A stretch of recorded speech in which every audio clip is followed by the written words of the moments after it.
Tupac est mort. Mais qui l'a tué? Messieurs, dames, asseyez-vous. Nous allons ensemble chercher le coupable de la mort de Tupac. Mais avant ça, rappelons la scène. Nous sommes le 7 septembre 1996, à Las Vegas. Tupac vient de voir Tyson mettre KO Bruce Seldon en un round. Dans les coulisses du MGM Grand Stadium, il croise Orlando Anderson, un creep, membre d'un gang rival, soupçonné d'avoir braqué un membre de son entourage. Tupac le frappe, son équipe suit. Passage à tabac en règle, filmé par les caméras de sécurité. Quelques heures plus tard, sur la route à un feu rouge, une Cadillac blanche s'approche de la BMW où Tupac et Suge Knight, fondateur de Death Row, roulent vitre baissée. Rafale, 15 balles. Tupac est grièvement touché. Il mourra 6 jours plus tard, le 13 septembre, à l'âge de 25 ans. Aucun condamné. Bienvenue dans l'une des enquêtes les plus bancales de l'histoire du rap.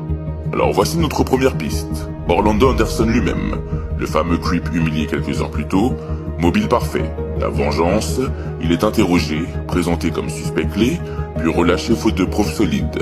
2 ans plus tard, il est tué à son tour dans une fusillade. Plus de témoins, plus de procès. Juste un suspect idéal, enterré avec ses secrets. Notre deuxième piste, le gang des Southside Crips. Ils auraient été présents à Vegas ce soir-là. Certains témoignages lient la Cadillac blanche à des membres du gang. Plusieurs récits officieux disent que la fusillade serait une réponse directe au passage à tabac survenu après le match de boxe. Problème, pas d'armes trouvées, pas d'aveu formel, beaucoup de on-dit et de récits arrivés des années plus tard. Assez pour alimenter des documentaires, mais pas assez pour un juge. La troisième piste, Death Row Records, la maison de disques de Suge Knight, celle qui a sorti Tupac de prison, qui a signé l'un des contrats les plus toxiques de l'industrie, et qui avait tout à perdre si Tupac partait voler de ses propres ailes.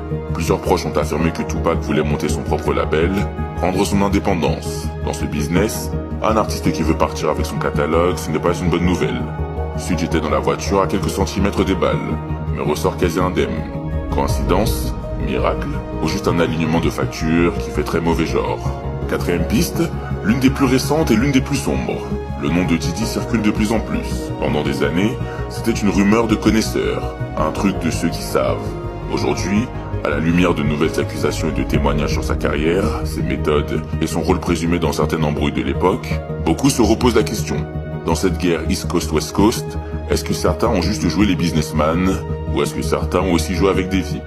Rien de jugé, rien de tranché, mais une chose est sûre, son nom n'est pas juste associé à la fête et au champagne. Alors que retenir de cette histoire? Qu'un meurtre commis en pleine rue, sous les néons peut rester sans coupable officiel, ou que dans ce genre d'affaires, tout le monde sait quelque chose, mais personne ne dit tout. Dans tous les cas, moi, je ne juge pas, je ne fais que raconter l'histoire.